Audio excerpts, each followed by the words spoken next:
Le cessez-le-feu n'est plus qu'un souvenir. Depuis plusieurs jours, les États-Unis et l'Iran sont de nouveau engagés dans un échange presque quotidien de frappes et de représailles. Mais cette fois, le cœur de la confrontation ne se situe plus seulement en Iran ou autour d'Israël, il se trouve dans le détroit d'Ormuz et dans les monarchies du Golfe, devenues malgré elles le théâtre de cette guerre.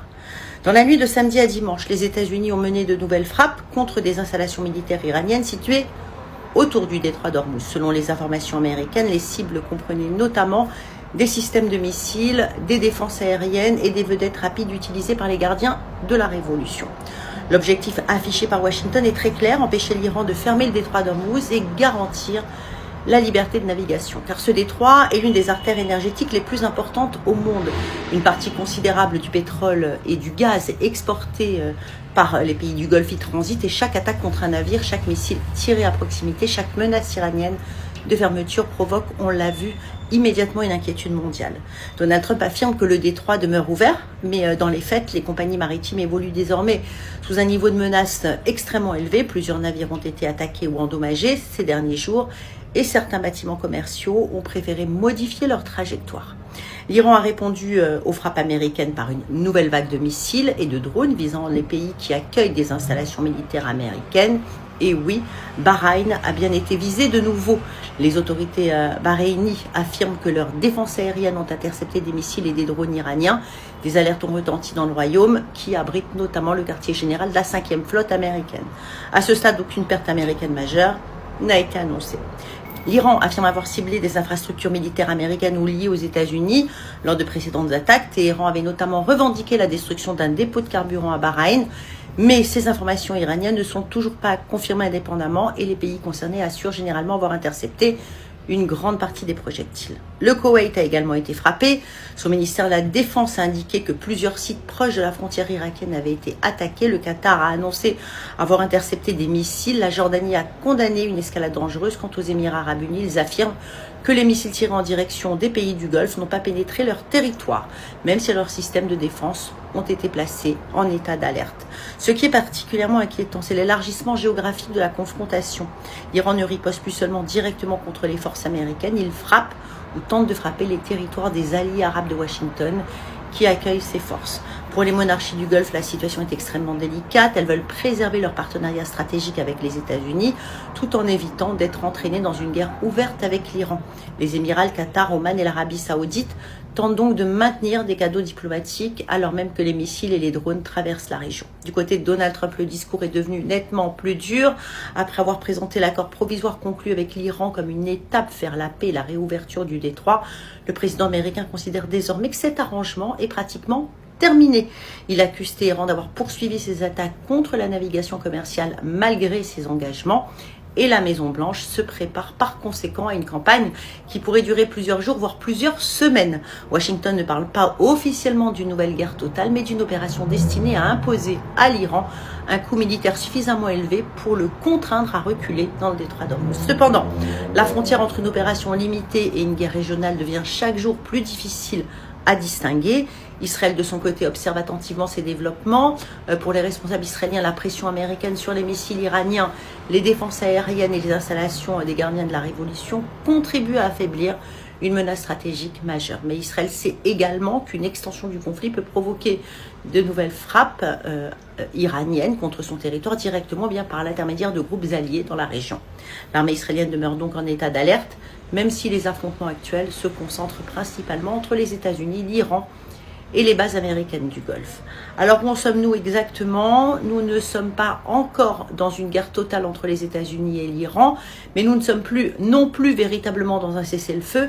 Nous sommes entrés dans une phase de guerre intermittente. Washington frappe les capacités militaires iraniennes autour d'Ormuz et Téhéran répond en visant des installations américaines réparties dans les pays du Golfe. Puis les médiateurs tentent, entre deux salves, de rouvrir une voie diplomatique. Cette stratégie peut encore conduire à une négociation, mais elle peut aussi échapper à tout contrôle.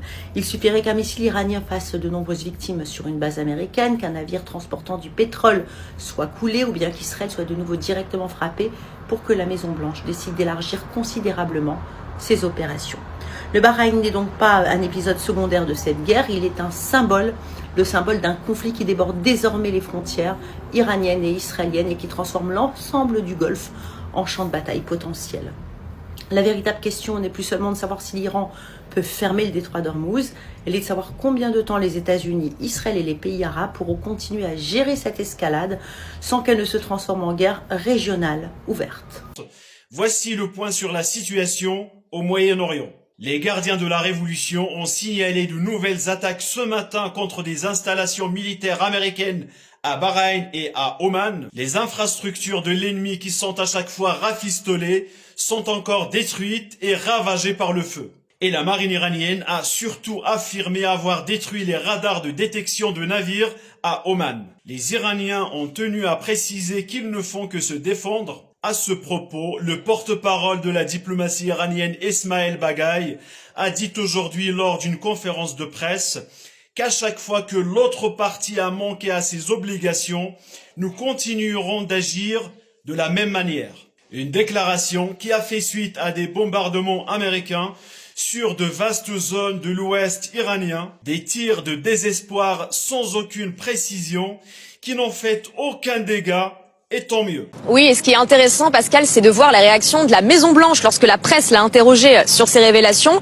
La Maison-Blanche ne dément pas et renvoie aux propos tenus par Donald Trump lorsqu'il était au sommet de l'OTAN à Ankara, c'était mercredi.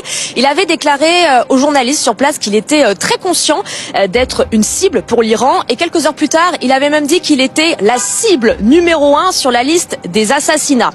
La question aussi ici, cette nuit aux États-Unis, c'est de savoir s'il y a des motivations derrière cette transmission d'informations de la part d'Israël aux États-Unis. On sait que depuis quelques semaines, les relations entre Donald Trump et Benjamin Netanyahou sont plus compliquées parce que Netanyahou souhaitait poursuivre la guerre alors que Donald Trump, lui, se félicitait de l'avancée des négociations. Donc certains officiels américains ont déclaré à CNN que cette transmission de l'information de la part du gouvernement de Netanyahou, c'était peut-être une façon d'essayer de convaincre Donald Trump de poursuivre les frappes qu'il a repris cette semaine. La palme d'or de la manipulation géopolitique vient d'être décernée en direct. Pour pousser en fait tout simplement Donald Trump à continuer ses frappes qui ont repris depuis quelques jours, l'entité lui a inventé un complot d'assassinat et ça sur mesure.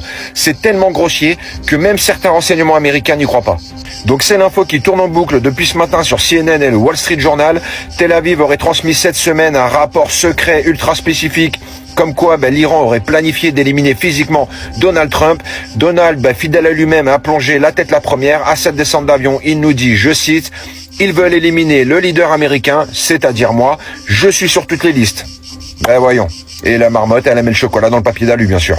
La vérité, elle est juste sous nos yeux, c'est que l'entité veut tout simplement que cette guerre régionale avec l'Iran continue. Le problème, c'est qu'elle peut pas le faire seule. Donc quoi de mieux que de forcer la main du président américain narcissique en lui murmurant à l'oreille, regarde, les grands méchants veulent te tuer, donc va te venger. Sauf que sur le terrain, le seul dirigeant qui a été éliminé, c'est celui de l'Iran. Trump, on le sait, adore jouer les cow-boys, mais s'il est assez naïf pour croire à ce piège grossier, il va tout simplement réentraîner son pays dans ce bourbier, mais aussi dans ce gouffre financier. Je pense que ça, il en est conscient. Alors s'il vous plaît, rangez vos fausses listes d'exécution et de manipulation de bas étage. Le monde, lui, a besoin de paix, pas de vos scénarios mensongers pour rallumer le feu.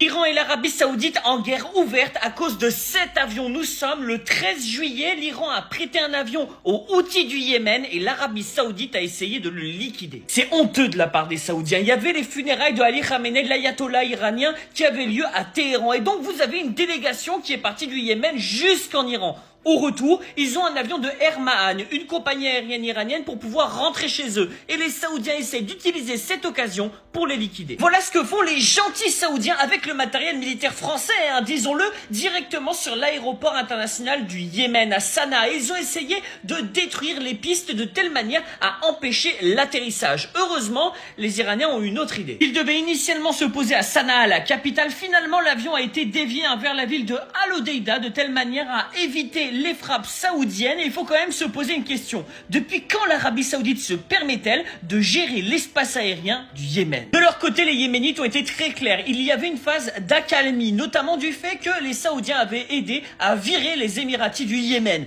C'est fini, mes amis. Et donc, les Houthis ont décidé de frapper l'Arabie Saoudite. On verra ce que ça donne dans les prochains temps. En tout cas, entre l'Iran et l'Arabie Saoudite, c'est terminé. Bon courage à ceux qui vont survivre.